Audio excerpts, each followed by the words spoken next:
Pickaxe.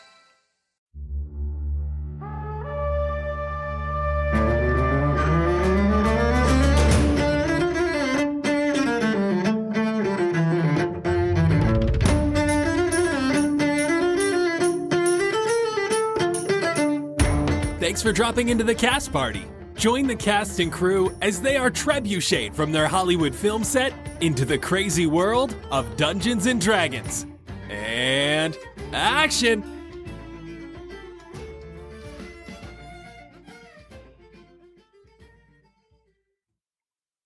So you guys know I'm like no stranger to spas and getting pampered, right? I've got a weekly reservation at the Ranch Malibu for me and Pebbles. And now that I've missed like 3 weeks or something, that's probably why my goddamn shoulder's acting up. But these hot springs are pretty damn close, all things considered. Shit. I ever tell you guys about the best spa day I ever had? I don't think so. Nah. I wasn't able to get my normal reservation at the Malibu. They double booked me with The Rock. But I had gone extra hard at the gym the day before, so I really needed to loosen up. I needed it bad. So I ended up finding this tiny little masseuse in downtown Malibu. There was a sign for a special offer in the window, so I just went in. Ooh, Sebastian, you see where this is going? Loud and clear, buddy. Man, they did things you wouldn't believe in there. I'd never seen techniques like this, using elbows and knees somehow at the same time. It was nuts, dude. But then came the best part. At the end, I got a little, creamy creation? Lickable delight? a mouth's favorite treat. A saucy surprise? A succulent sensation?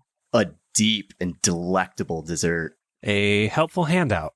A dripping delicacy? An hour of homemade hard work. Oh, a nutty nibble. A happy ending? Oh man, it was. When they brought out that homemade ice cream, I didn't even care that it wasn't my cheat day. It was so good and complimentary too. I couldn't believe it. Wait, you were talking about ice cream? Obviously? Weren't you guys? You're a tease, bro. What? Wait, what do you mean? Guys? Guys?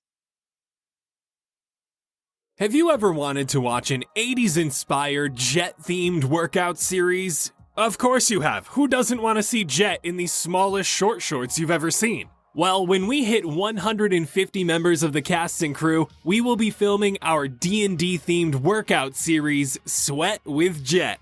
It's mainly for laughs, but we promise it'll actually make a decent workout too. So head on over to patreon.com/castparty to become an official part of our cast and crew. You'll receive so many exclusive goodies like access to hours upon hours of exclusive bonus content, an invite to our community Discord where we host live listening parties and community-run games, as well as entry into our merch giveaway that we do for every single Cast Party episode. Speaking of, this episode's merch giveaway winner is Simon. Now, we'll be dropping an exclusive piece of themed merch for the release of Xander's Alien Abduction one-shot, which our wonderful community helped achieve over on Patreon by hitting 100 members of the cast and crew, so be sure to keep your eyes peeled for it at cast-party.myshopify.com. The merch will be accessible to everyone. The Alien Abduction one-shot, however, is exclusive to our patrons. But if you'd like to grab some shirts, hoodies, stickers, and so much more, head on over to cast-party.myshopify.com. Thank you all so much for listening. Enjoy the episode, cast and crew. Hello, everyone, and welcome to Cast Party. My name is Colin McBennison, and I will be your director for today. I am joined by my frigid cast and crew, Ryan McManus. Hi, Sebastian Vivaldi Greensleeves, an emo-at-heart musician who believes that the best condiment to dip french fries in is ranch. Fuck yeah, it is. False. Goddamn right, Sebastian. False. Is that an emo kid thing? I don't know, it's a Ryan thing, so I made it canon in Sebastian, so. All right, perfect. So I feel like it is an emo kid thing. Probably. Because, like, you and me, like, we like it. Sebastian likes it. False hard facts. It's honey mustard. It's also fine. Easy second. Question, though, would you count Because, like, poutine is French fries with cheese curds and gravy. No, like, because that's why I didn't do like loaded fries. Because that would have been top. Poutine is like a almost entree on its own. Yeah, it's an app. Anna Brisbane. Blueberry Sky, who has a mild phobia of pigeons, dating back to her first visit to New York City as a toddler. Her parents took her to Washington Square Park, where a man was feeding pigeons, and so she ran up excitedly with her bagel, and she was swarmed with pigeons, and they pooped on her and accidentally scratched her hands, and it traumatized her, and she's still hesitant to visit New York today due to its astronomical pigeon population. Fair enough. I totally feel you, Blueberry. I love pigeons so much. They're so pretty. Crows are so much better. Crows are assholes, man. Because you're not friends with them. Dude, I swear to God, every time I go out in the woods, they laugh at me. It's true. So bring them gifts. What kind of gift do you bring a crow? All they do is eat Anything garbage. Shiny things. They're puppy dogs of the sky. Absolutely not. See, that's why they don't like you. And we have Nigel Deacon. Hey, what's going on? Xander Gucci Supreme, who knows his parents are androids, but also knows that his sister absolutely isn't one. His feelings towards his android-replaced family never really changed, like aside from feeling the need to be ever so slightly more protective of his sister around them. Nothing ever happened for that to be necessary, so even after what happened and not seeing her for several years, he's sure his sister is doing all right. What? Whoa. So they were replaced by androids? Like, you're familiar with, like, do androids dream of Electric Sheep or Fallout 4 or Blade Runner? Like, all three of the exact same story that's told. Androids are replacing people, and... Vince Ferrito. Jett the Boulder Chambers. Jett, in the past, when he was a wee little lad, he, like Sebastian, wanted to be a rock star for a little while, and he tried to make his own band. He called it The Clap, because he heard that from like some adult in passing one day. Some guy was like, oh man, The Claps really got me going today. So he was like, oh, that's a cool name. And he decided to use that, but nobody would join for some reason, mainly because everybody thought he was weird when he was a kid and he didn't really have friends. And so his dreams of being a rock star kind of fell through. Not that he was trying to get everyone in on the clap. And that's that's one of the reasons why he kind of almost, in a sense, like idolizes Sebastian in a way. No. Aw. They're so cute. My heart. Well, let's get right into it. Talk about what happened last time. You're greeted by Keith, who dropped a basket of goodies for you all as you exited Burnedarium. Xander got a nice, fancy new tramp stamp. Sebastian got a goblinoid skull staff, and you all got a little richer. You left Burnedarium and went back to the hot springs to relax, where Sebastian saw he had a message on his sending stone. Adawulf told you that the king was dead, and the keeper and his demonic hound followed them to Pojin at the Evergem. You decided to head there after Adawulf said he was on a different plane, and that Pojin had sent him there. With newfound hope, you headed towards the north. Claude brought the airship up into the air, and you avoided Cordalra's line of sight during your travels northward. You did end up going through the magistrate information you found in Burnedarium. You found out they wanted to create a pocket army that they could rip open at any location with ease, the most mobile army in history. There was a picture of a dagger with a purple crystal blade next to this page. You were also able to open the journal of a captain that was padlocked shut and left behind, finding out that they had orchestrated this plan to ruin the Valorth wedding. This was the first draft of the plan. The last line of this journal was, "End Phase 2, begin Phase 3. You also discovered some runes that represented emotions at the back of this journal. It almost looked like a cipher or a password of some sort. With this knowledge, you took pictures of all these pages and descended down into the wintry north. Walking along the upper ridge that leads to the Evergem, you were stopped by guards. Curtly sent you down into the ravine to speak with Commander Redstream. He would not allow this group of cartographers near the Evergem because one of their order had been murdered.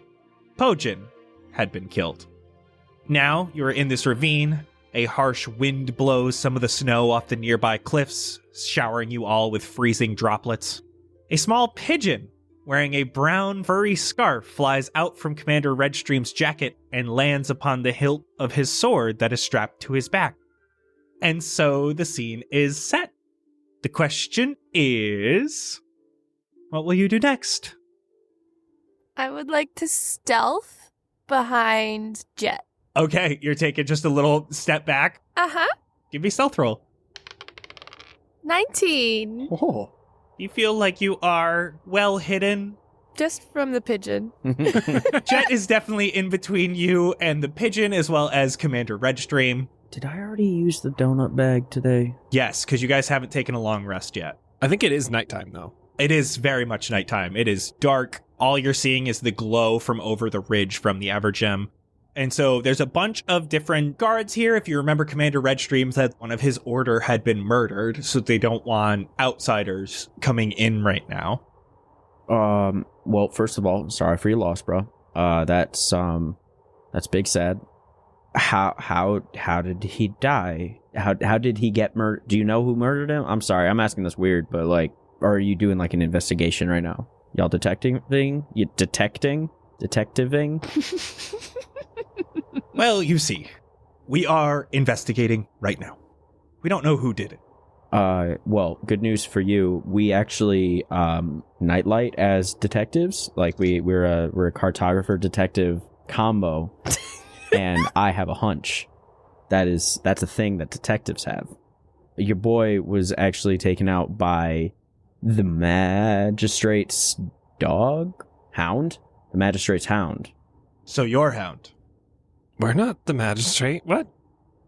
Sebastian, he points at the skull you have that has the magistrate symbol carved in it. Oh, no, not, okay, this thing? No. This is just someone dead from the magistrate, which I carved into the skull, as a reminder that all magistrate must die. He takes a second, and he whistles real sharp, but real fast. His pigeon that was on the sword hilt starts flying up, and it starts circling around you all. What's it doing? And he looks at you guys again, and then he whistles, bubbles down. The pigeon comes back and lands on his hilt. Is it okay if I search you? I mean, I'd rather you not, but if it's necessary, I guess? I won't have to touch you. Oh. Okay. Is there anything you're looking for specifically? Yes. Do you mind if I ask what? I mean, you could see most of what's on her person right now. He bends down and he scoops up a bunch of snow into his hand.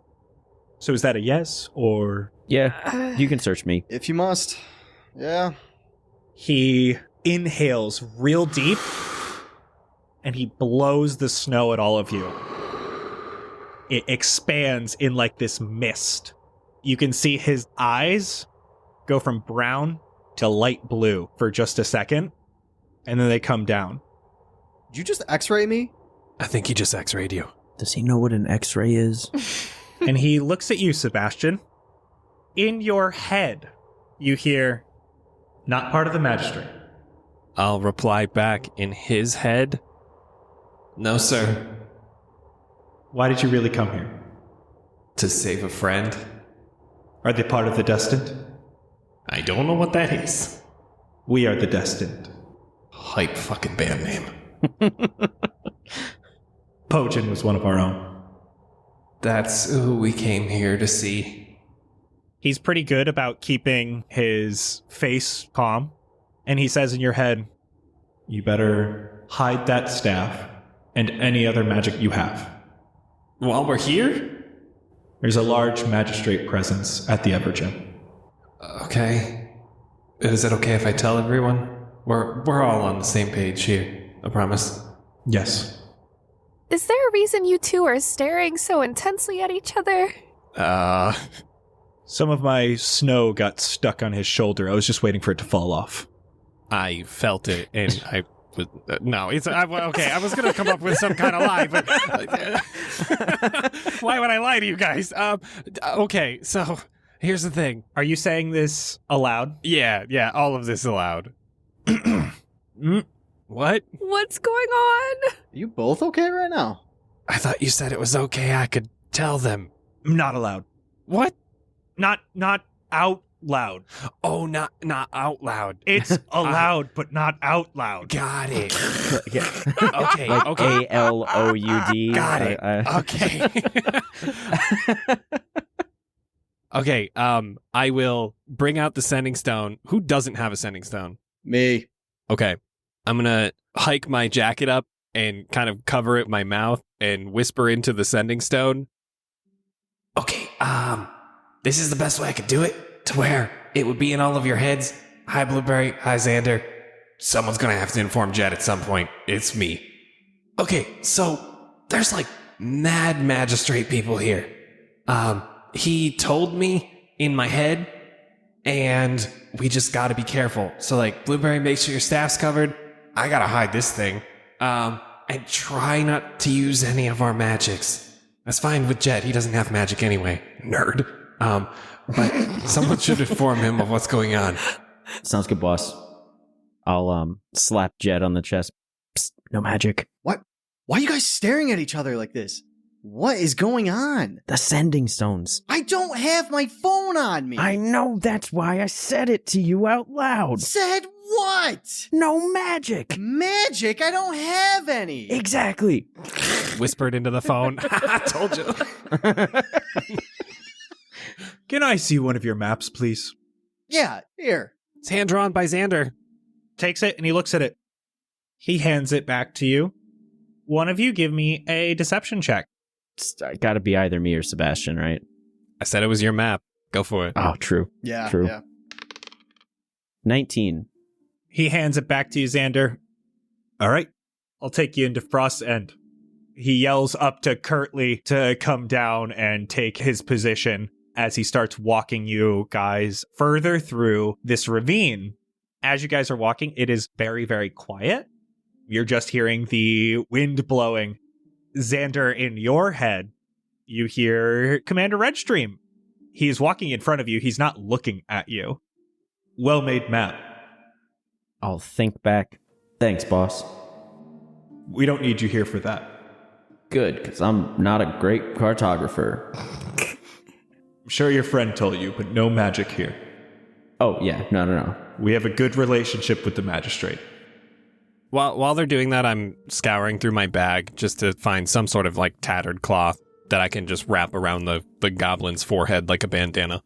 And Blueberry, your staffs and stuff were already covered, or is it just the ice one is covered? It was just the ice one that was covered, but I could wrap them around the same thing.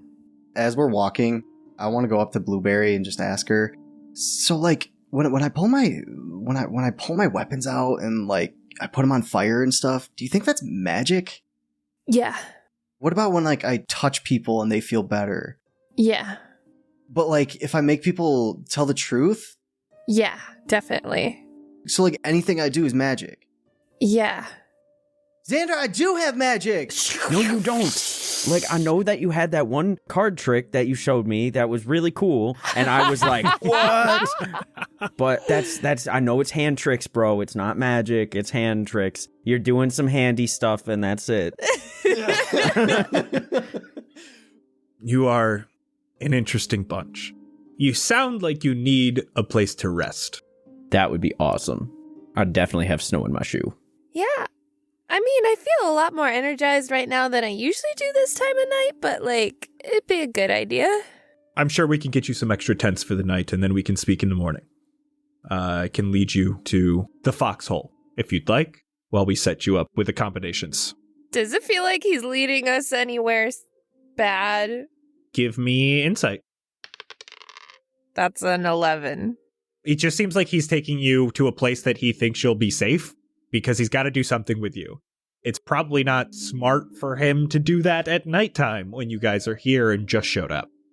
Okay. Thank you.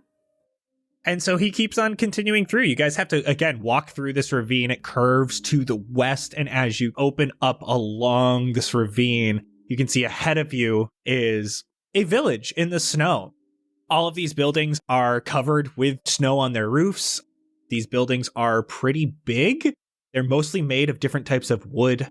There are a couple like really big buildings, one of them completely made of stone off to the north. But what the huge surprising thing, of course, here is the Evergem. It is this giant floating orangish red gem that as you get closer to it, you can see there is actually less snow on the ground. And you can see there are all these tents in the area that is just dirt and mud. All of the permanent buildings are built out into the snow layer. As you guys get closer and closer to the Evergem, you can start to feel the warmth coming off of it. It's not unbearably hot, but you can feel this warmth is radiating out of it. I'm going to hand my sending stone to Jett and just be like, if you need an update, ask Sebastian, because I feel like you're a little lost. A little bit. Ring, ring, ring.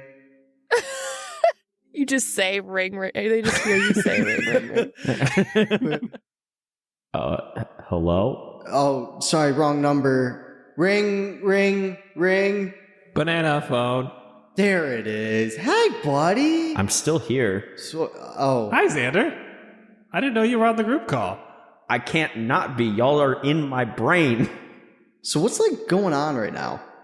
Because I think I have a general idea, but I don't really know for sure. Oh, okay. So this guy's kind of chill. He thought we were with the magistrate because I had the symbol on my skull. The goblin skull, not my actual skull. Then he was like, yo, there's like mad magistrate peeps here, so you gotta chill with the magic, okay? And that's why I called them, and I was like, dude, Jett has so much magic, like, we gotta let him know to chill, but we couldn't find a good time to talk to you. Oh, gotcha, yeah. Yeah, so I'm really glad that you were able to hop on this call so we can get a plan for the future. So yeah, just try not to use any, like, overly obvious magic, because they're gonna figure it out. So we just gotta chill a little bit. All right. Should we be keeping a good eye out for the magistrate, or what? Are they going to be in our immediate vicinity, or? I guess they're pretty out in the open. So they have like a whole relationship together here, like kind of commingling. So I guess that guy's fine. He's not a big fan of the magistrate, or he wouldn't have told us. Yeah. So we gotta go help figure out what happened to Pojin. All right. Well, I'm going to run up on my minutes soon, so I'll give my phone back. All right. Over and out, Roger. Click. And I'm throwing the phone back to Blueberry. Oh, okay. Thanks. This bitch just said click, I say to Blueberry. he hung up the phone by saying click. What the fuck is it? Using minutes? He's still using a track phone? Bruh. Like, I'm homeless and I don't have a track phone. I mean, he called me by saying ring, ring. Like, bruh. Adawulf, are you hearing all of this? Yeah. As you guys are having this conversation, you are walking through. You can see that Commander Redstream does not continue towards the Evergem. He starts continuing down towards the southern portion of this village. So you start walking, and he shows you to a tavern. You walk up, it's just a rectangular building. It says on the front, The Foxhole. The tavern itself, you can see, has like these thick walls to help keep the cold out, and even like really thick windows all around. You can't see much inside other than that there is light coming out of it. Commander Redstream is like, we will set up a few tents for you by the Evergem. Just one or two should be fine. Thank you. We'll put two next to each other.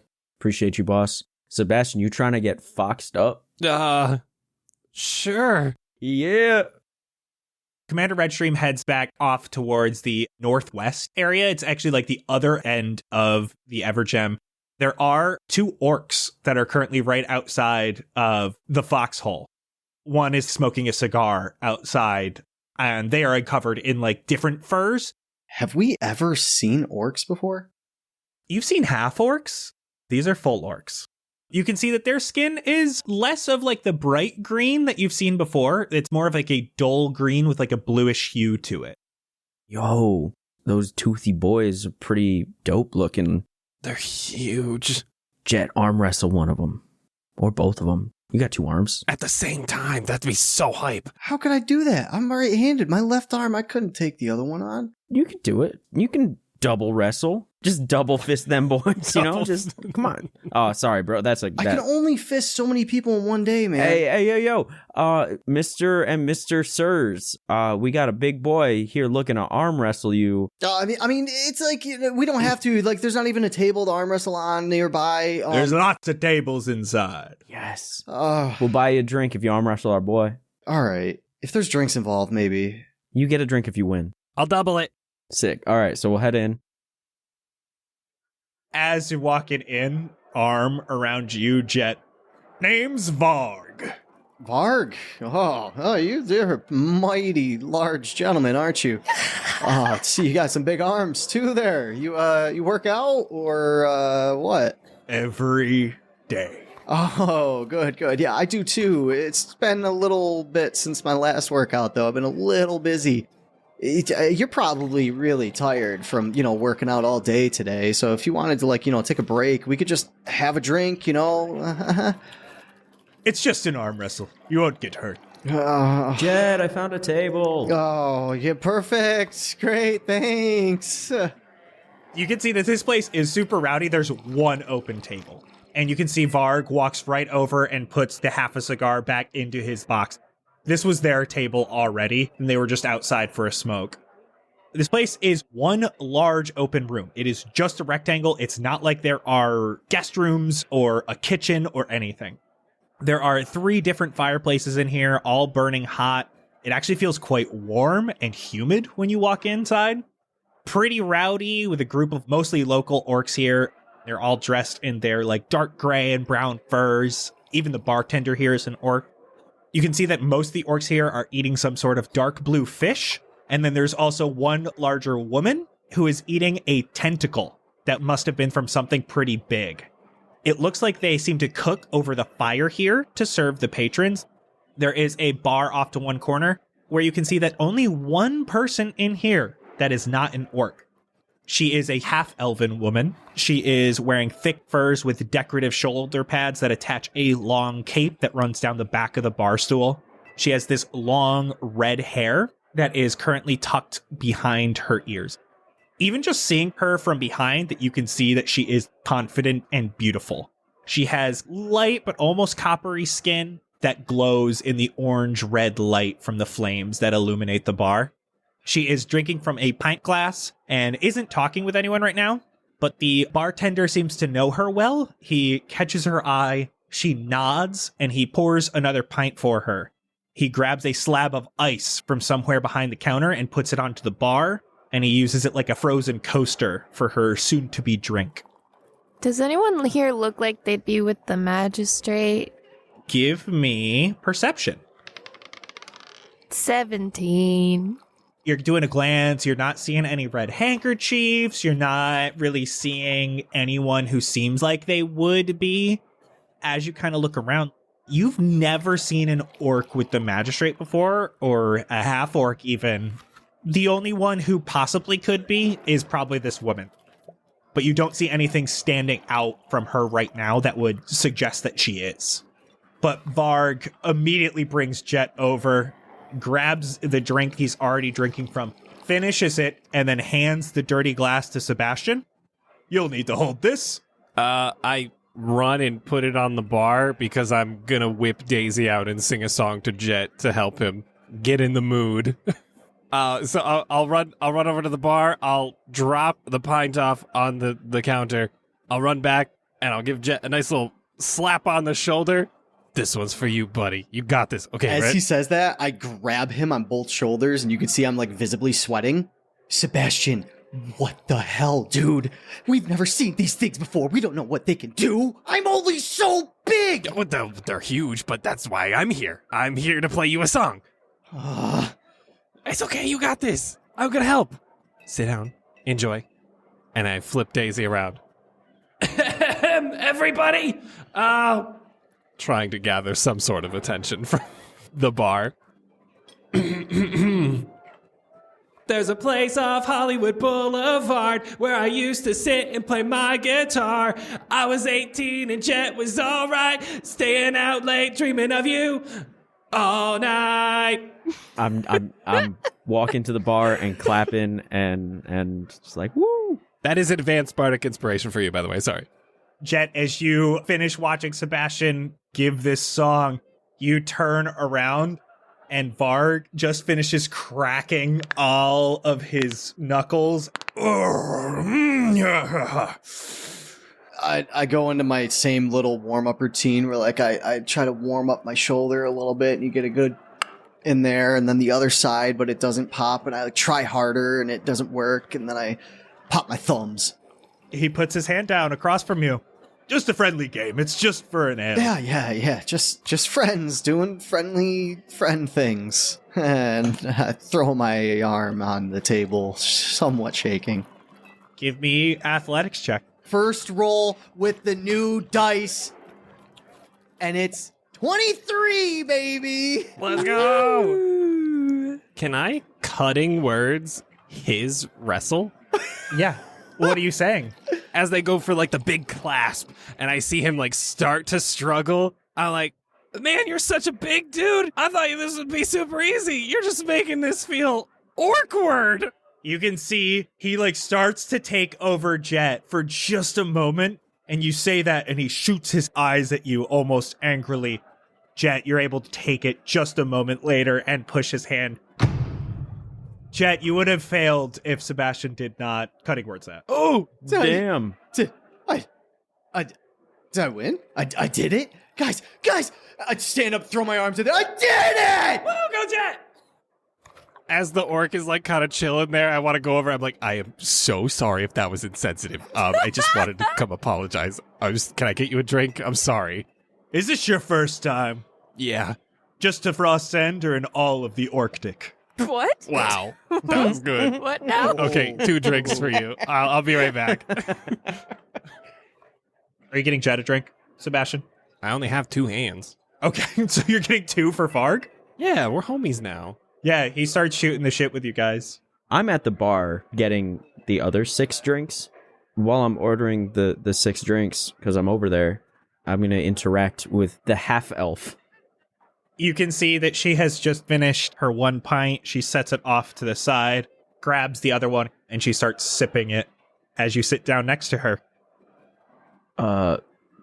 What's cracking, girl boss? I can't help but notice that you're not an orc. Very perceptive. Thanks. What's going on? Sorry. All right, let me restart. You might want to I try. butchered that one. Hold on. You can see in front of her, she has 4 dice.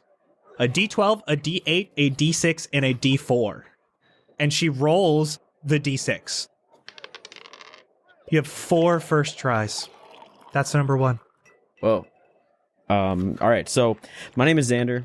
Me and my boys are, and Blue, we're cartographers. We're just visiting. And we're just kind of like getting a lay of the land.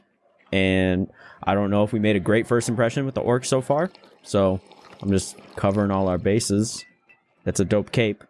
There's plenty of maps already made of this area. While I'm at the bar, I am going to cast Prestidigitation on Xander.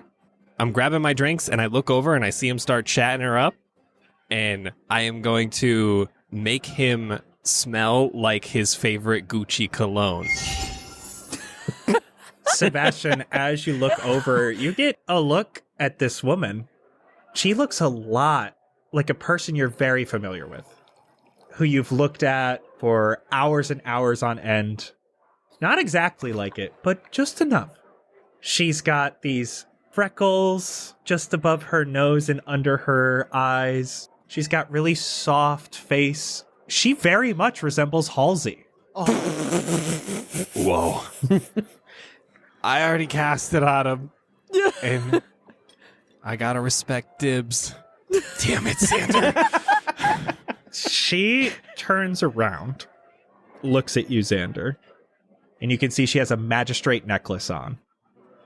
Interesting perfume. Oops. Pardon me? Take a whiff. I'm sorry. I'm sure you smell lovely, but I lost my sense of smell like 3 years ago. Doesn't matter. She grabs her drink, takes another sip. You have 2 left. Oh. I guess I'm actually, like, all set.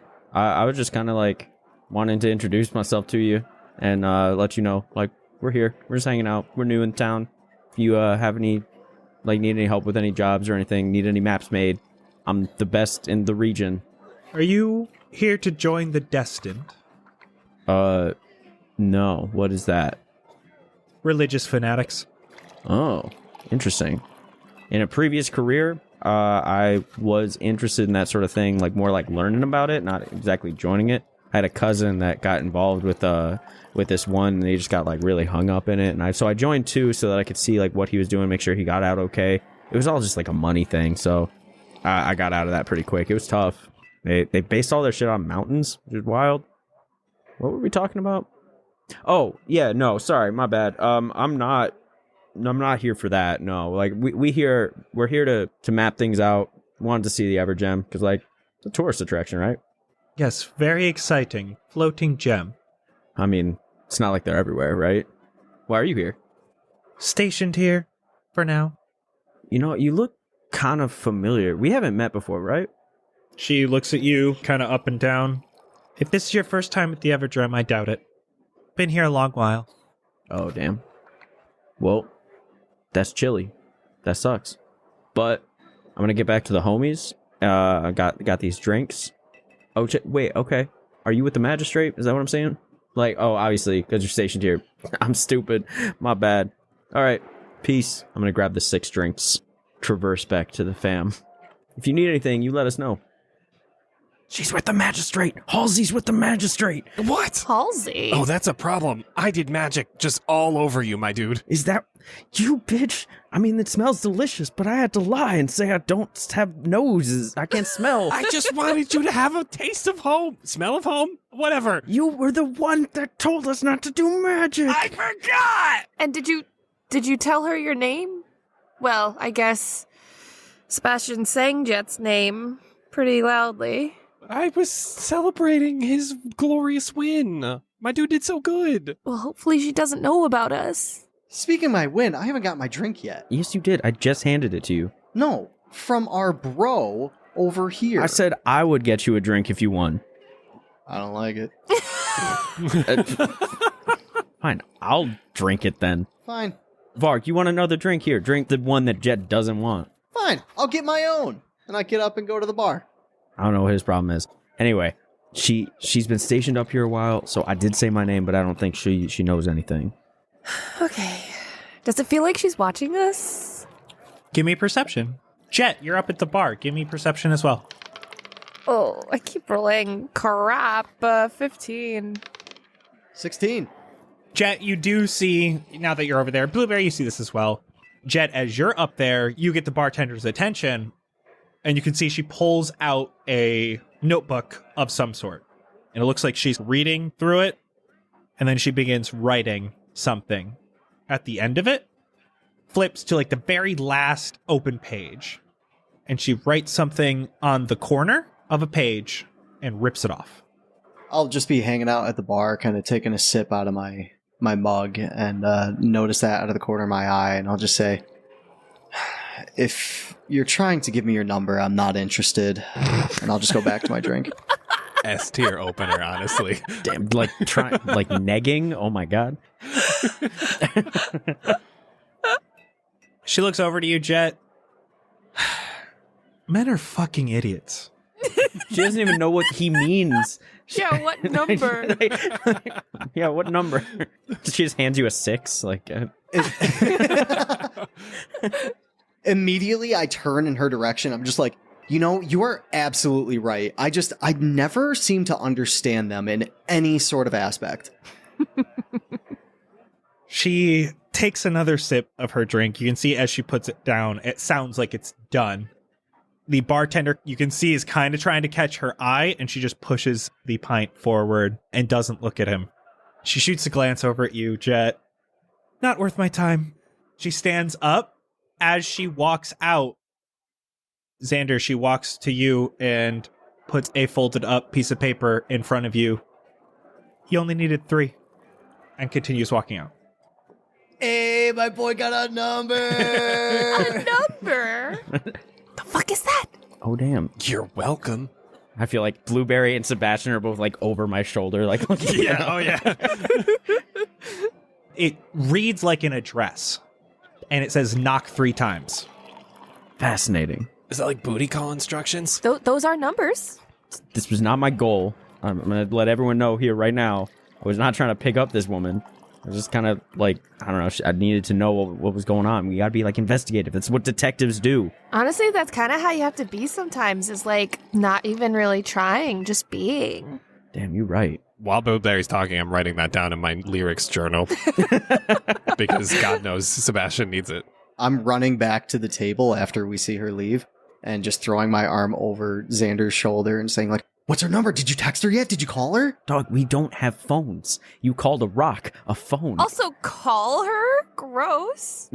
Sebastian scribbles out, call her.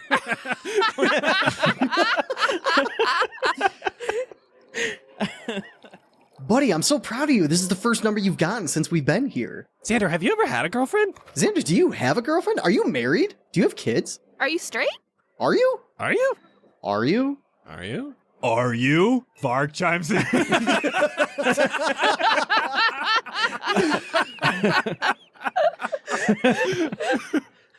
All right, I'm gonna be real with you all.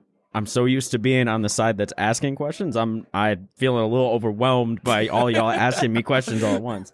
No, I'm not married. No, I don't have a girlfriend. No, I don't have kids. And no, yes, this is the first number I've gotten since we've been in Vendrea. Like, there's no phone. It says 3. Like, there's knocked 3 times. That's the only number on here. Regardless, like, I was just trying to get information. Varg, you know anything about that lady? Chandra. Because she didn't tell me her name, and I didn't ask. Oops. Magistrate girl. Kinda mean sometimes. Yeah. Don't cause no trouble, though. Chandra was created by War-Torn Knight over on our Discord. Oh! Excellent. Hey! Thank you, War-Torn, my new girlfriend. Thanks, brother. Chandra is my new girlfriend. War-Torn is not. Sorry. So I know this wasn't like your goal, but like in hindsight, are you interested? Oh, this is like Romeo and Juliet, like you're dating the enemy. Oh, I mean, I'm all for it. If this is what you want, because in the end, all that matters is that my friend is happy. And if you being with an enemy, we can look past it. We can work through this as long as in the end, your heart is filled with joy and happiness. And you really are just you, the person that you want to be in the end. I'm sorry, I've had a couple drinks tonight. Maybe she's with the magistrate, but she doesn't want to be, you know? She's just kind of found herself there and now she's stuck and like she actually hates it. Yeah, she could be trying to get out through you. It's gonna be a great song either way. But just like don't tell her any of her secrets. Please don't get us arrested. Oh, no. She thinks we're cartographers. She thinks that we're up here for no reason because there are too many maps, but she doesn't know about my maps. My maps are the best maps. I wonder if Jatoba will like her. Oh my god. He does need to approve. Yeah. Is he our Fendrea dad? Yeah. Kind of. Absolutely. I mean, I'll see it through. I don't know. What's the worst worst thing that can happen is I can say no, and then she gets upset and we don't talk again. Would it be weird if we all showed up to your date with her, or should you go alone? Yes. Yes. Yes. Okay. I could make us all invisible. Oh, that might get weird, though. Oh! How about y'all just... You can make us look different, so we're like hiding in plain sight. That's what invisible is. He just needs to keep a sending stone, and we need to be within running distance. It's fine. Yeah, that's exactly what I was going to say, because it sound like... I think this is her tent, perhaps, or like her cabin, or fucking wherever she is. Right. How do you knock on a tent, though? Good point. Good point. Isn't it like soft? Then it's probably a cabin. Oh, true. Oh, see, she cabin material. Oh, so you're saying that she's got that money. She's got that status. She got magistrate stipends. She got stacks on stacks, bro. Oh, damn. Maybe I am interested then. All right, I'm going to go knock. And so I'm going to stand up. And as you stand up, Xander, Redstream comes back in. Ah. Tents are ready. Xander's already pitched one.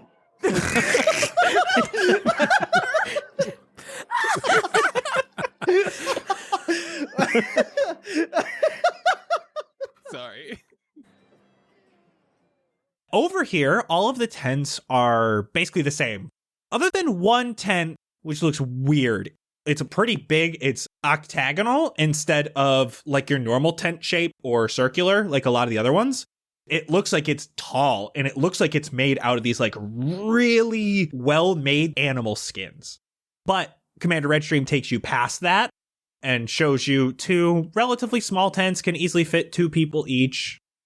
We will be having a ceremony in the morning. If you would like to join us, or you could wait and we will speak afterwards. He points just nearby, and there is a brick building, and it looks like some sort of church. What was the ceremony? You said there's a ceremony? For Pojin? No, Oh. just a morning ceremony. Oh, got you. Oh, a morning ceremony, but not a morning ceremony. Wait, like sun rising in the morning? Yes, sunrising in the morning ceremony. The word ceremony has lost all meaning now. Y'all said it too many times all at once. We must pray, is what I'm saying. Well, we'll come hang, I guess. Okay. Hey, boss, before you go, do you know how to read addresses? Do I know how to get to an address? Yeah, if I were to say I needed to go to, and I'll read off the name of the street, where would I go? He gives you an idea. It's on the northern side. It's kind of by the magistrate barracks. Oh, word. Okay. Dope. Thank you. I'm trying to get a lay of the land for the map, you know? Well, I'm not trying to go there right now. I'm getting an idea of how to, like, read things, you know? We could speak in the morning. Okay. I do find you interesting. Is he flirting with me right now? What is going on right now? All right. Thank you for the tents, sir. Yes, I will see you all in the morning after ceremony. Feel free to join. We pray to Cosnir here. Okay. Whoa, who dat? God of destiny. Whoa. Oh, the destined. Okay, that makes sense. Do you believe in the concept of free will? What? That's a loaded question right off the bat, Blueberry. Do you believe in the concept of free will? Or does every choice we make already decided for us before we make it? We do talk about this. We believe our journeys in life, we can make our own choices. But how we die is destined. So everything else can change except for the death part. Once your death has been chosen, it will never change. When does it get chosen? It's different for everyone. Okay, no big deal. Cool. We'll talk more about this later. Okay, if you're trying to go get spicy, or I don't know if you're just trying to get information from her or what, but I'm going in mild. I'm telling you right now, I'm trying to go in mild. mild. Yeah, I'm not going wet and wild. I want mild and set. Just like pudding. Like I'm going in with pudding energy. You know what we call that? Jett and mild. All I was gonna say is she's in the magistrate camp. I feel like we can't just be hanging out on the street, chilling. We can if we're invisible. Maybe we could be invisible within running distance in a bush or something, just so no one runs into us. Put your sending stone on speaker, like in your front pocket. But if things do get spicy, like please remember to mute or hang up. I don't want that in my head, please. Could you imagine getting butt dialed by someone and it's in your brain rather than on your phone? Oh, that's horrible. No, you're just gonna keep your sending stone on you. That's all you need. Are you going like right now? I mean, yeah, everyone like good. I'm good. Yeah. Yeah. Just put us invisible so people don't see the rest of us coming into the magistrate camp. I just want to make sure that you're not going to get too attached and that you emotionally are going to be okay as well. So we're there for you. He's going in pudding. Yeah, bro. Pudding energy and truly, don't you worry about a thing. Like I am emotionally dead. Like I'm not worried about this.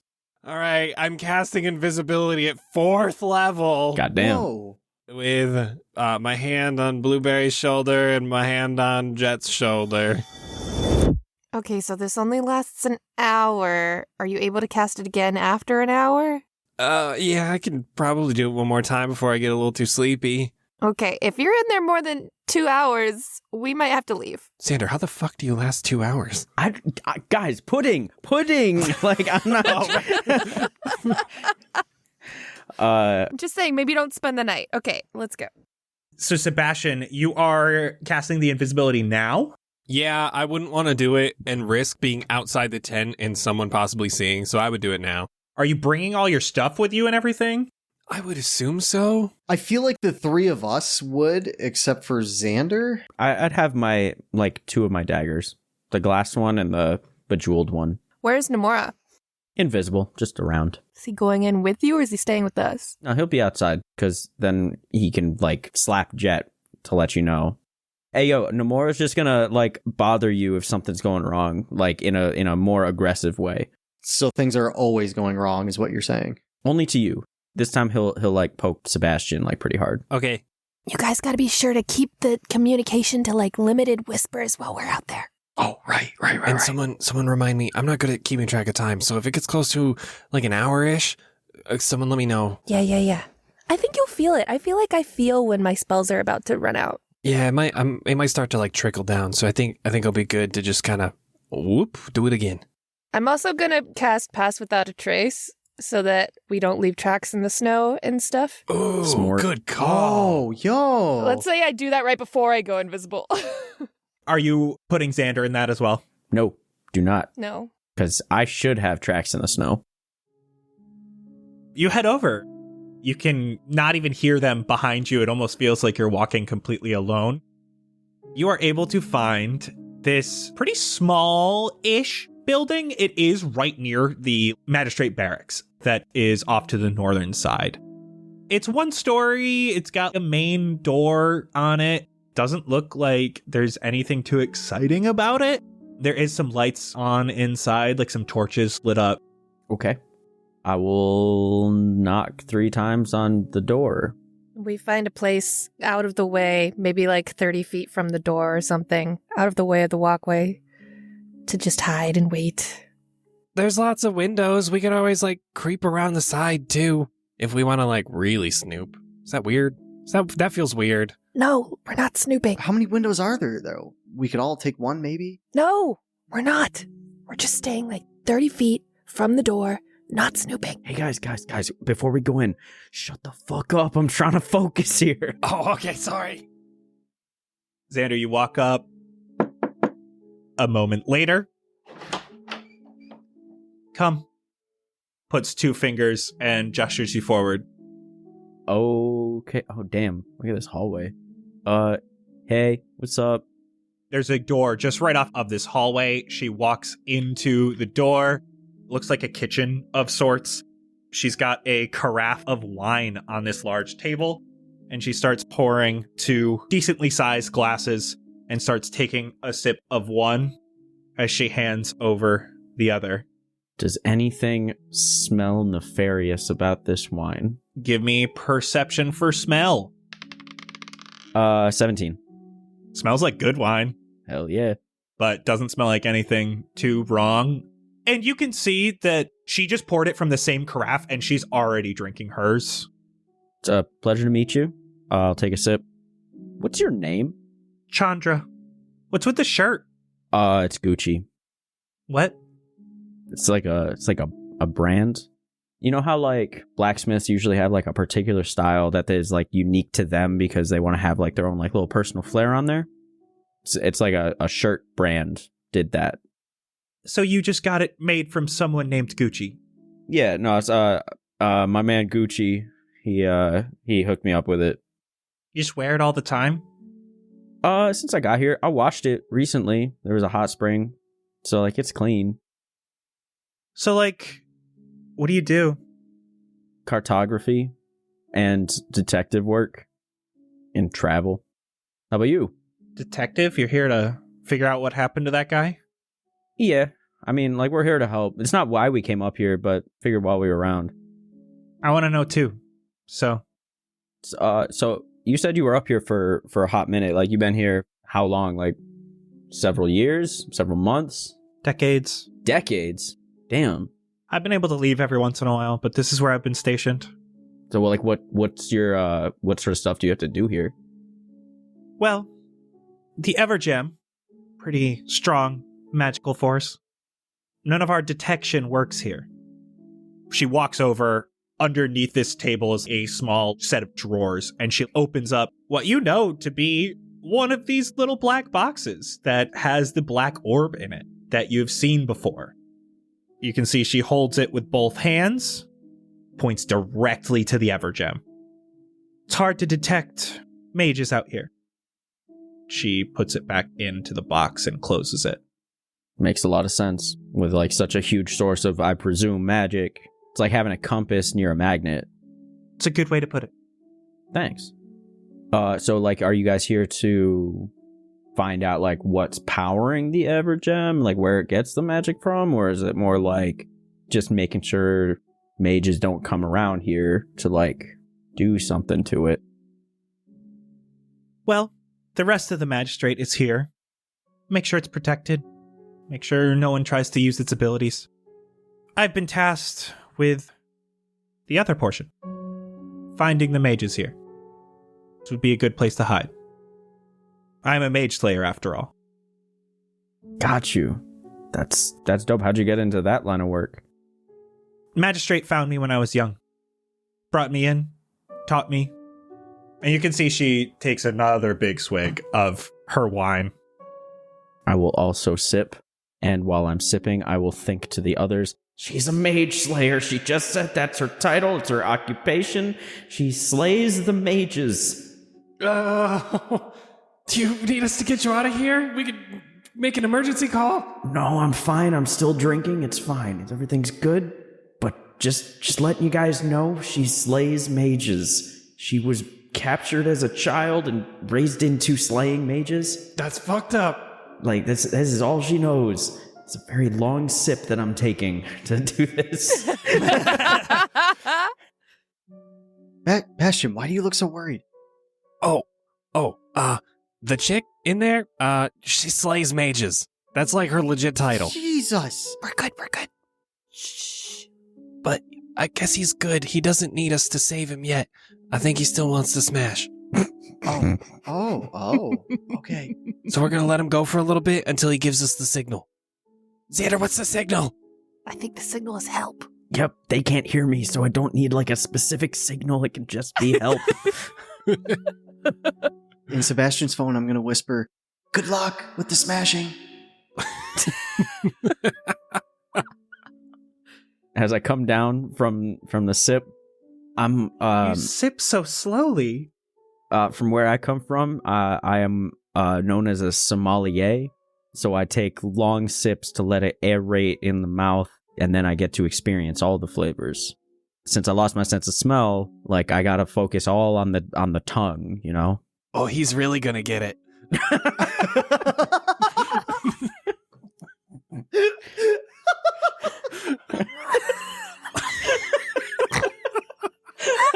So you're a cartographer.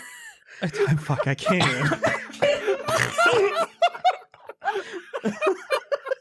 Why did we get so horny this episode?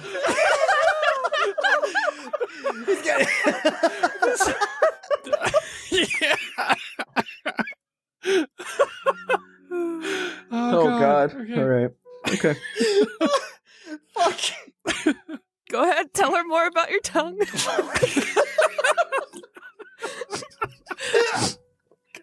God damn it. Okay. All right. Deep breaths. So you're a cartographer, a detective, and a sommelier. The last one's a hobby. Where do you come from? LA? Don't know where that is. Yeah, most people around here don't. That's not to like say like oh, I was there first. Like not a hipster or anything, but like we're just from a different place. She walks over to the next room. She fills her wine glass and gestures from the carafe if you want any more. Yeah, yes, please. Fills you up, and she walks into the next room. The next room is a study. It's got a lit fireplace, window, desk with some books, and it also has a table that is filled with weaponry. Yo, can I look at them? Are any of them dope? There's like a long sword. There is a dagger. You can see that there are 2 syringes and a vial of red. She doesn't go towards that table at all. She goes over to the desk and she grabs what looks like a perfume bottle. I hate to ask, but I can't stand it. Can you try this? Okay. I'll spritz some onto my wrist and do the, like, wrist rub to the neck, you know. And it smells good. It smells very floral. These are pretty sick. I'm a little off put by the syringes and the bottle of red, but like I got these. They're my like protection. Just like twirl the 2 daggers that I've got, the glass one and the bejeweled one, and then sheath them. She's like pushed up against this desk. You didn't even see it. There was a sword underneath the desk, and she grabs it and she swings it around and puts it right to your neck. And she says, "Yeah, I have protection too." Smart. That's good. That's good. You should always use protection. Flicks it back, and she laughs as she puts it in a belt loop. She did so without even spilling a drop of her wine. So, LA, different place. Sounds like fun. And you're here looking for detective work? Or... Well, like, now we are. We were just trying to make some maps. We made our way up here from, we kind of, like, skirted around that mountain that has, like, the big hole in it down the ways. I think there used to be a city in there, but we just, like, avoided that. Made our way up here, doing our map work. And then we got up here, and there was like, hey, we got murdered. And it's like, okay, we'll help you figure it out. We got you. We're here to help. So you knew Pojin before? We'd heard of him, but that's about it. Where did you hear of him?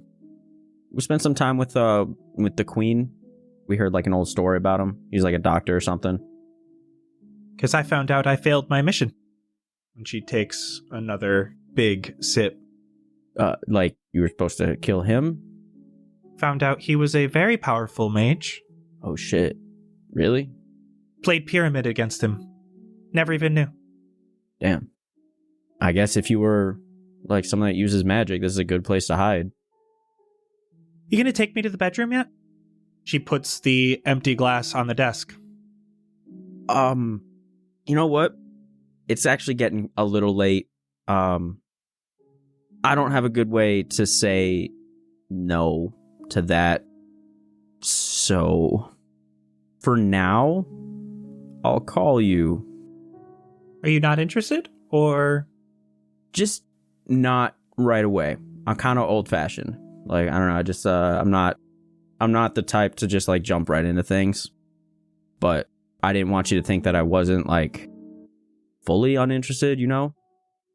Like, I wanted you to know, like, I'm still an option, but, like, I'm not trying to smash and dash, you know?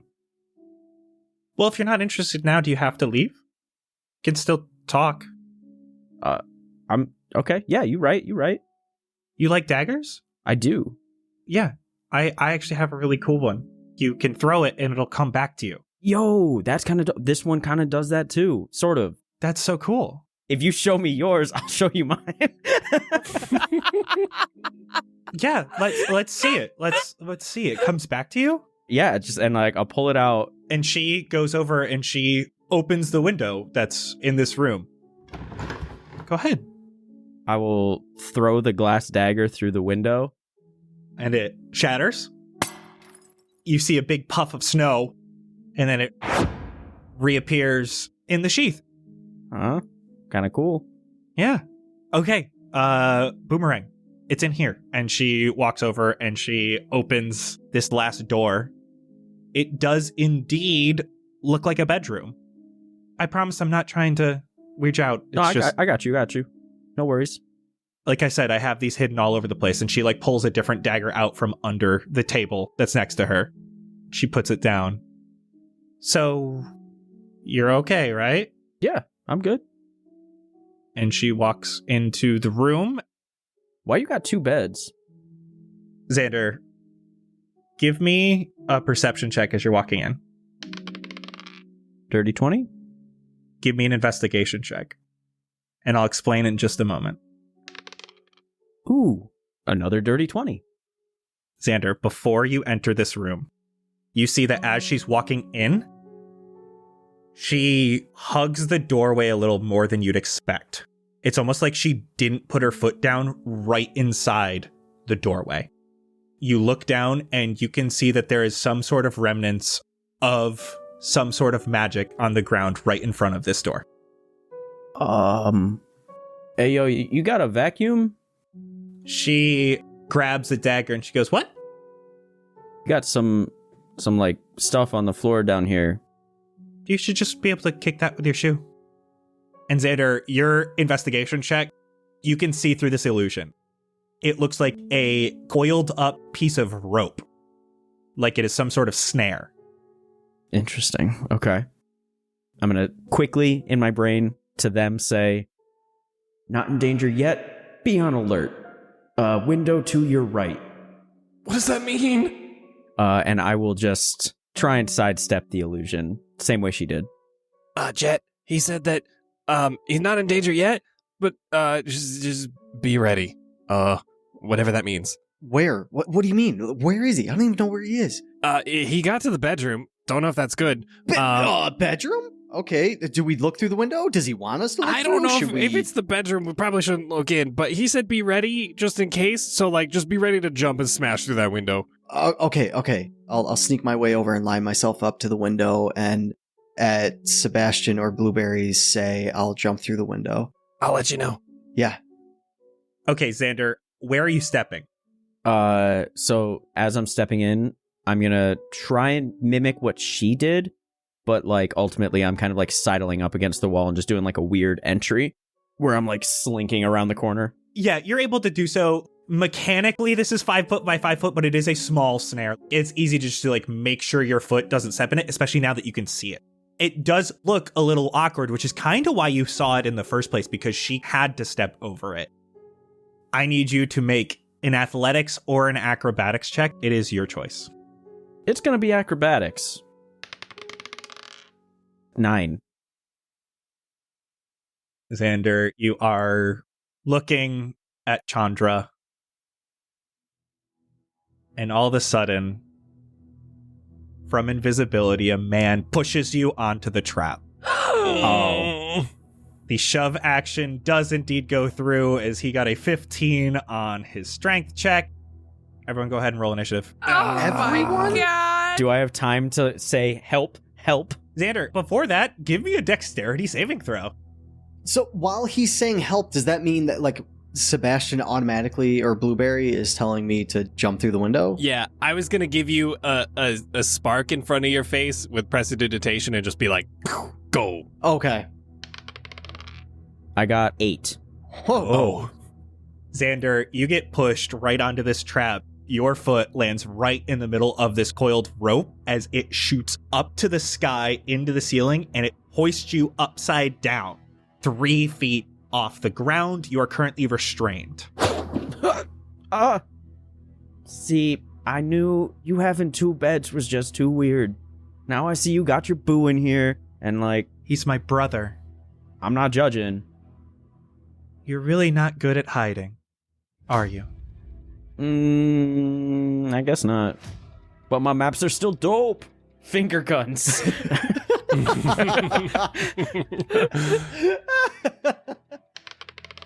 12 for my initiative. 21. 9. 19. Blueberry, you are first. But Jett was the one who's supposed to break the window. Well, I will cast Summon Beast. I'm going to summon a land beast at 3rd level, and it's gonna kind of look like a bobcat, big kind of muscly one, basically right in front of Jett, and I want the bobcat to burst through the window. Yeah, it is easily able to break through a window. Okay, great. If that's not its action, then it will attack the guy. Okay. This guy, you can see, is brandishing. He had a mace under his creepy robes that he was using to hide himself. He's got like a full face mask on. You can only see his eyes and up to his forehead. That bobcat is able to attack. Give me an attack roll. Always use protection, bitch. My protection's my friends. Oh, dirty 20 to hit. Oh, yes. Very much hits. 5 plus 4 plus spells level, which is 3. So it was 12 piercing damage. It's a maul. Yeah, mauling him. There's a bite, but more. Yeah, and it just is able to penetrate some of his skin right in that leg. Yeah, and he curves around to the kind of the southern side of the ninja boy to leave room for other people to storm through the window. All right. Are you doing anything else on your turn, Blueberry? I'm basically going to run around to behind Jett. Perfect, because that is Jett's turn. Beautiful. We are still invisible, correct? Oh, you're right. Yeah. Until you attack. Okay. All right. So I'm going to run forward and jump through the window. I'm actually going to make my way towards the girl. I'm going to try to tackle her and try to grapple her. Okay. Give me an athletics check with advantage. New dice, please. It's only a 10. Gotta throw him out. So you try to grab her, but she is very nimble. She is already grabbing one of the swords off of the weapon rack behind her. She does see you, and she goes, "Oh, you're all here. Great." So that technically counts as an attack, correct? So I can attack again? So no, because you have used your action to grapple instead of attack. Damn. Okay. If you're able to make multiple attacks with the attack action, this attack replaces one of them. When you want to grab a creature, wrestle with it, you can use attack action to make a special melee attack, a grapple. If you're able to make multiple attacks with the attack action, this attack replaces one of them. Oh, So I get to go again. yeah. Hey, okay. Do I still have advantage for the second one or no? No, you are no longer invisible. Okay. Please, somebody give it a kiss virtually. Yeah. Oh my god, thank you. 23. We need to roll off. I got a 23. Oh. Shut the front door, you stupid snot. Okay, let's go. Ah! Oh my god, I broke my dice. That's only a 13. I got a 16. I'd like to just come behind her and put my arms right behind her arms. Full Nelson. Yeah. And I want to yell to her brother, drop your weapons or she gets it. As a bonus action, I will cast Shield of Faith on Xander. I'm a shiny pinata. That is Curtis's turn. Nice. Curtis! Is he related to Curtly? Curtis looks around, sees Xander is completely all nice and restrained, sees Jett as well as this bobcat. Curtis is going to take his maul and make an attack on the bobcat. Oh, brutal and unrespectable. That's a 14 to hit. Just hits. That is 3 bludgeoning damage Okay. and 8 necrotic damage. Oh, no. Oh. Interesting. Okay. Curtis walks around to get in between the bobcat and Xander. Chandra's turn. So she is going to throw that dagger at Xander. Does restrain give you disadvantage on ranged attacks? She's not restrained. Oh, he's restrained, yes. She is grappled. I'm restrained. You do have advantage. That's going to hit you. It's an 18. That doesn't hit me. I have Shield of Faith. Oh, There you have go, Shield of baby. Faith. Oh Okay. my gosh. That doesn't hit you. She is going to bring out that rapier and start stabbing at you, though, Jett. Doesn't have advantage on you, so that's only a 16 to hit the first one. Does not hit. And the second one is a nat 20. Oh. Woof. Just slips by. So that's going to hit you for 13 piercing damage. Pointy. Xander, that is you. Sebastian, you're on deck.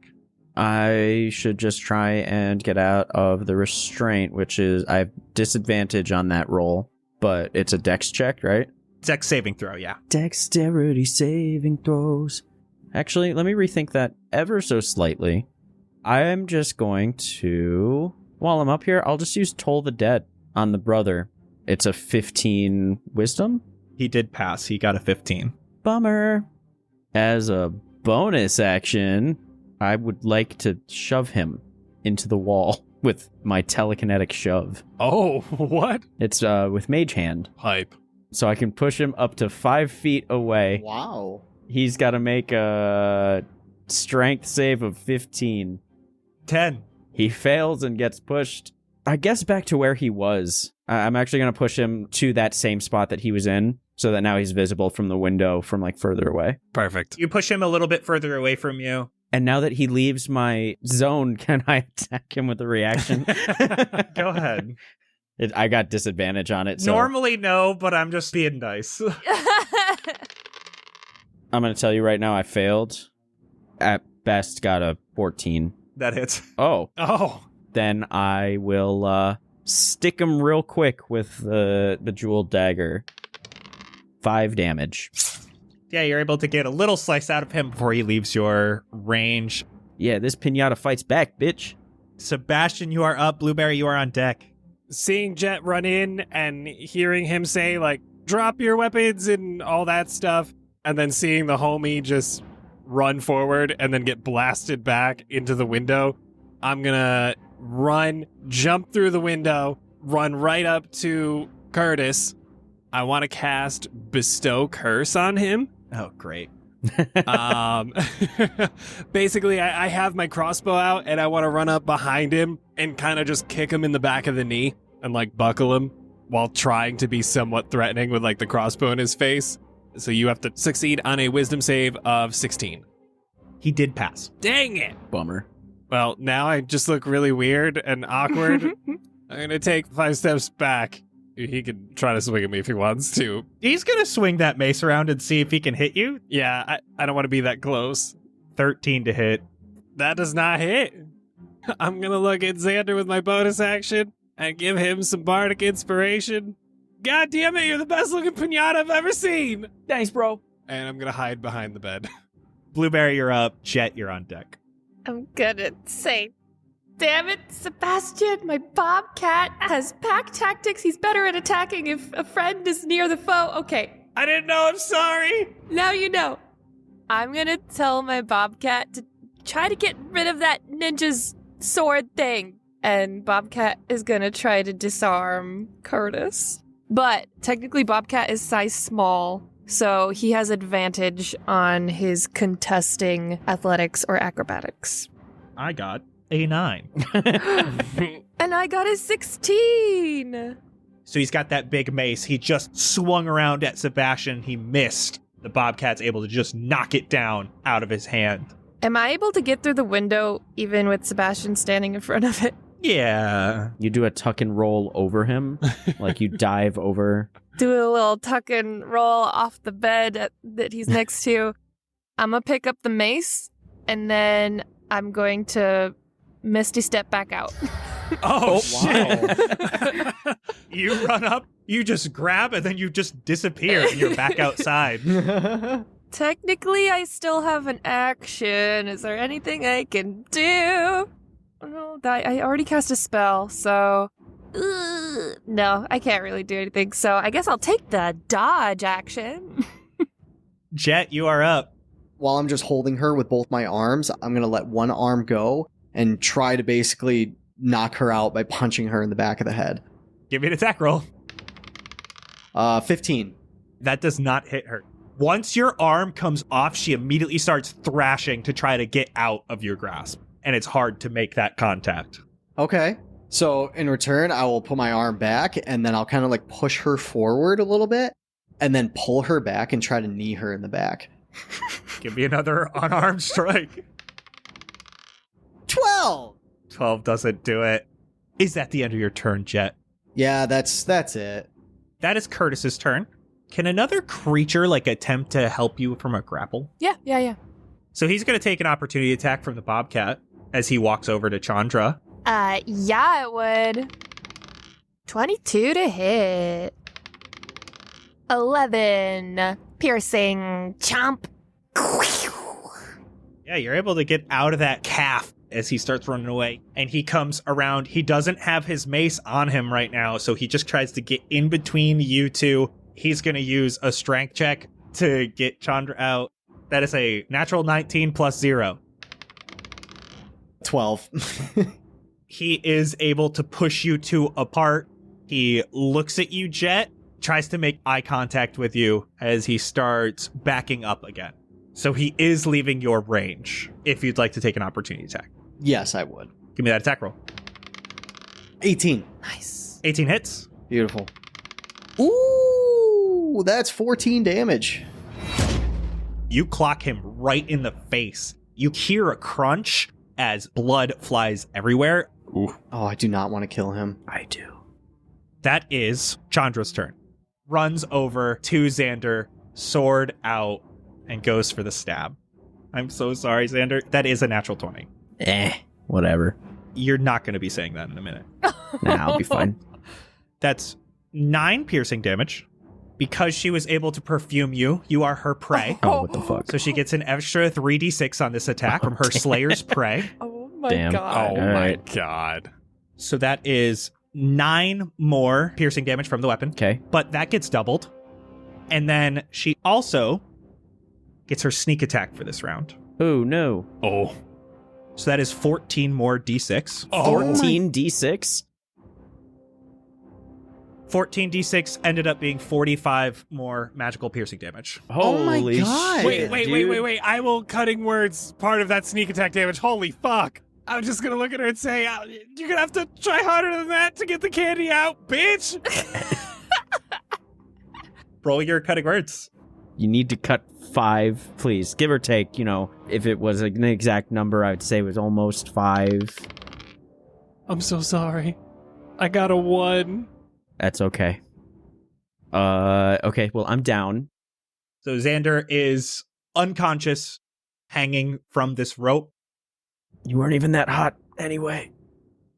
as she turns to the bobcat, which is still in her range, so might as well take those last 2 attacks. First one. Oh god, I just rolled a nat 1. I'm revived. Someone roll me a d10. Okay. D10 and add 5. 13. She turns around and she goes for a stab on the bobcat. The bobcat happens to be pouncing at Curtis just at this moment. The bobcat smacks the blade into Curtis. Excellent. And Curtis looks like they're about to just pass out. Let's go. Chandra takes their last swing at the bobcat. That's an 18 to hit. Yup. 11 piercing damage to the bobcat. Okay, he's fine. Xander, you're up. I would like a death saving throw, please. Nat 20. Oh shit! So, Xander, on that second attack, she recoiled way too far after she hit her brother. And she happened to just clonk your head in just the right way that your brain shook a little bit God. inside and you woke up. So I have 1 health. And you have a turn. Okay, well, I'm going to start with a bonus action. Some good vibes coming my way. I'm going to do 4d6 real quick. 6. 6. 6. Damn. 3. 21. So that's that. Oh, God. I can't, really attack because I have disadvantage on everything, being restrained. Can you try to unrestrain yourself? Yeah, and I have disadvantage on that, too. So, I want one of you guys to save me. Can't you cast spells from Nomura? I can't. Well, then, through the window, he's gonna do my Eldritch Blasts for me. They're gonna come from his little tentacles on Ew. top of his head. He's gonna shoot the first one at Curtis. Sebastian, duck! Ah! 24. Curtis is dead. Oh, Okay. there goes our leverage. Well, that's what she gets for stabbing me almost to death. Get wrecked. Did you just kill him? Who's a pinata now? Well, no, he's probably not, dead, right? Yeah, he's probably dead. Oh. Oh, no. It's not gonna stop me from attacking this lady who just stuck me in the stomach like a pig. 15? 15 misses. Ugh. She's too good. Get her out of here. Your cape's not even that cool. All right, Sebastian, you're up. I am gonna run 5 feet diagonally south, hop over the bobcat, get right in front of Xander, and right next to Chandra. I'm gonna look at her and give her a big fat power chord. We're gonna do a 3rd level thunder wave to try to get her away from my boy now that I see him wake up. So she needs to do a con save of 16.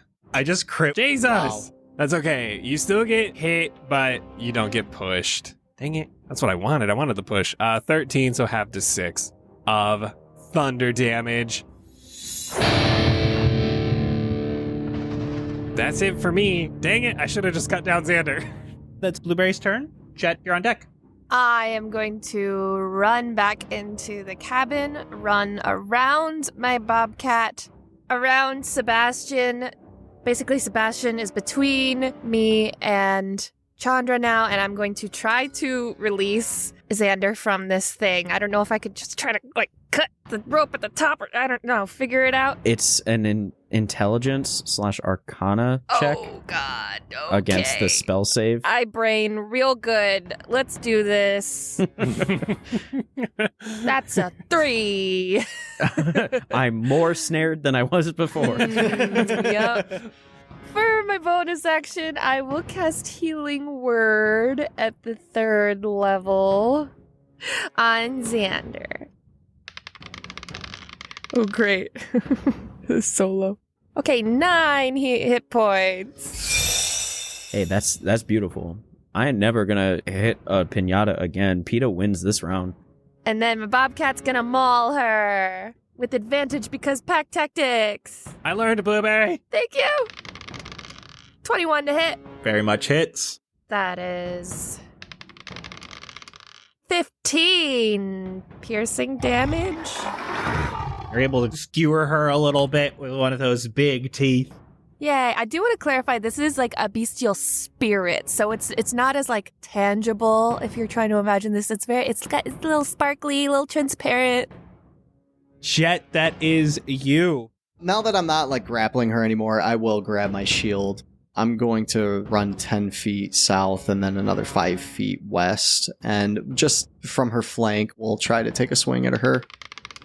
19. That hits. Beautiful. 8 damage. And then we will just go for it again. And then that's 21 to hit. Hits. And that will be another 8 damage. And then for my bonus action, I would now like to use my Shield Master Shove and try to knock her on her little booty. Wait, a restrained creature can make a dexterity saving throw at the end of each of its turns to end the effect of their snare. So I'll let you roll 2 of those. Let me just finish up the shove, and then we'll go back and retcon those. I'm doing a strength saving throw. You have to beat a 10. Does a 7 beat a 10? That's Chandra's turn. Let me get that restrained check. Oh, yes, let's do those. Sorry. I'll let you do 2. That's definitely not it. I got an 8 for the second one, so I'm still up there. What is Chandra gonna do? Chandra is going to stab Xander. Of course. 18 to hit. No, Shield of Faith. First attack misses. Second attack is a 29 to hit. Good God. Okay. 25 piercing damage. Okay, I'm out again. Oh, Jesus Christ. And then her last attack is going to go towards Sebastian. It's a 21 to hit. oh, yup. That is 8 piercing damage. Oh, okay, that's not bad. Just consider me cute without the E. And then now that Xander is unconscious, she is going to rush past all of you through the door. So I need opportunity attacks from all of you. Yup. Yes. 16. 16 hits. Natural 20. Natural 20 hits. Man, it's only a dagger hit, though. 6 damage for me. I guess I'm just gonna slap her. 6 damage from my crit. That's gonna be just like a 12 or something. Bobcat misses too.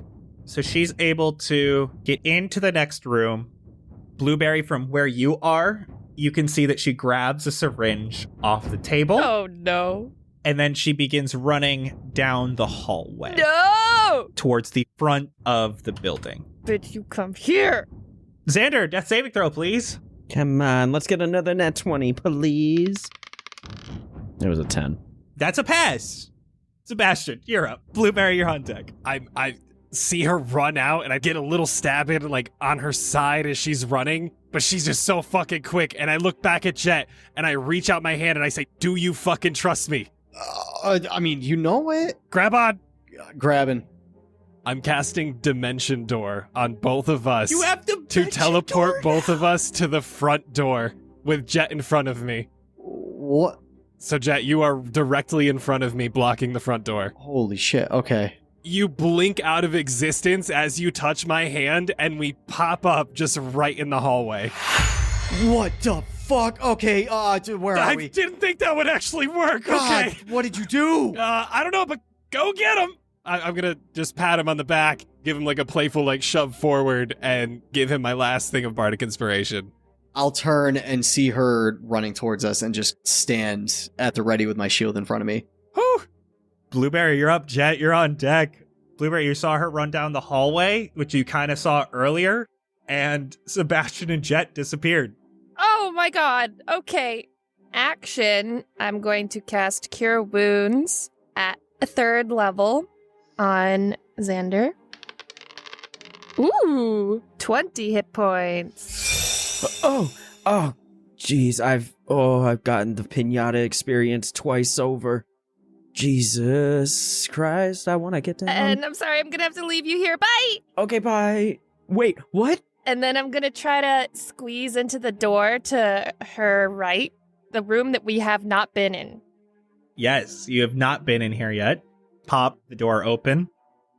This room is just 2 large cages. Oh, no.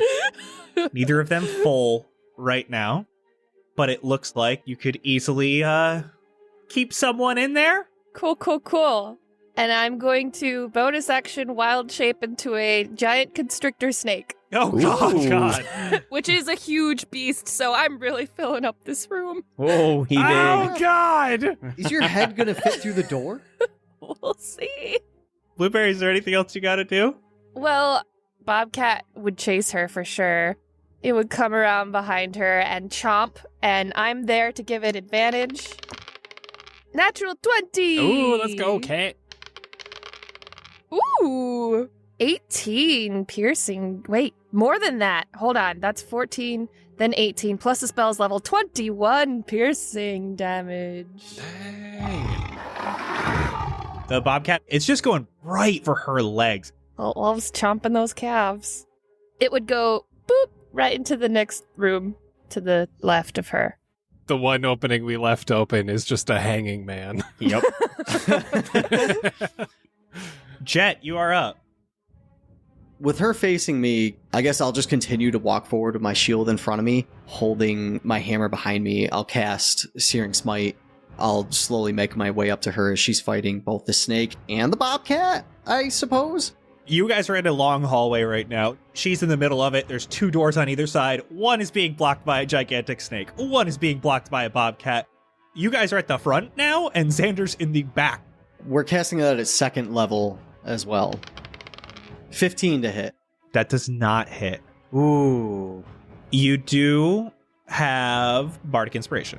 Just a reminder. Oh my god, I do. It's a D8. Yeah, we'll use that. That's an extra 3. That hits. Beautiful. Okay. 16 damage. And then she needs to make a Constitution saving throw. Is that at the start of her turns, or is that now? At the start of each of its turn. And then my second attack will be 17 to hit. That does hit. That's only 6 damage. She is looking rather rough as she's surrounded. She grabs a small vial off of her belt and she chucks it on the ground. Oh, okay. And it explodes in a large fog cloud. Uh-oh. Everything in a 20-foot area is heavily obscured. You all believe she's probably leaving your reach. If you would like to take an opportunity attack with disadvantage from the Bobcats, Blueberry, and Jett. Yes. Fuck. Oh, I had an 18 and then I had a 1. Oh. And I would have constricted her. Mm. 9. Okay, 19 from the Bobcat, but he can't constrict her. Yes, but that hits. Yeah, but I was gonna be like, you're mine now. 12 piercing. Oh, she is so hurt. Xander, you see her pop out of this fog cloud next to you. She looks at you, still restrained, and then she runs over to her desk. And she grabs a book. She did technically get in your range and leave your range, Xander. Oh my god. Oh, yeah. I gotta. This night's gotta end in finger blasting either way, right? Oh my god. All right, come on, little dice. Don't do me dirty here. That was the nat 20 that I needed. Wow. Let's go! And let's hit her. 16 plus 4, 20. Xander. She's yours. Yes! Yes! From upside down. Oh my god. I know! Oh my god, you deserve this. All right. As she ran by me, I saw her give me some kind of eye, and it's like, is that almost like remorse, almost regret? No, whatever. And then I just upside down, sideways, I guess, because that's the kill shot, and then finger blast her right into oblivion. You finger blast her right in the spine, right through her heart. And she falls to the ground. As you fall to the ground, as the illusory rope finally lets go. Oh, man. Did we just kill her? All we saw through the hall was just she ran and then a fucking gunshot, eldritch blast right across the entryway. And then I guess a thud. Technically 2 thuds. Because dum, dum. And then quiet. I want to run over towards where I heard the thud of the body. And you see a woman laying on the ground holding a book. Blue skin that is slowly changing colors. Oh my god. What? The clothes on her changing just for a moment before it stops. And you see a woman completely bald, tattoos along the back of her head, whole body blue. And for today, that's a wrap. You son of a bitch. God. Fuck. What? Damn. A Smurf was trying to smash. God. Wait, does that mean that you would have gotten blue balls? Wow. Well, on that note, thank you all so much for listening. If you have any questions or if you just want to hear us talk about the episode, you can head on over to patreon.com/castparty, where you can join our Patreon. There's awesome rewards like the Discord, where we have a bunch of people talking and doing all this fun stuff. We just hit 100 patrons, so we're going to be doing Xander's canon alien abduction. What up? You're only going to get that if you join the Patreon. Make me work out. Go do that. Thank you all so much for listening, and we'll see you in 2 weeks. Bye. Bye. Bye. Bye. Bye-bye.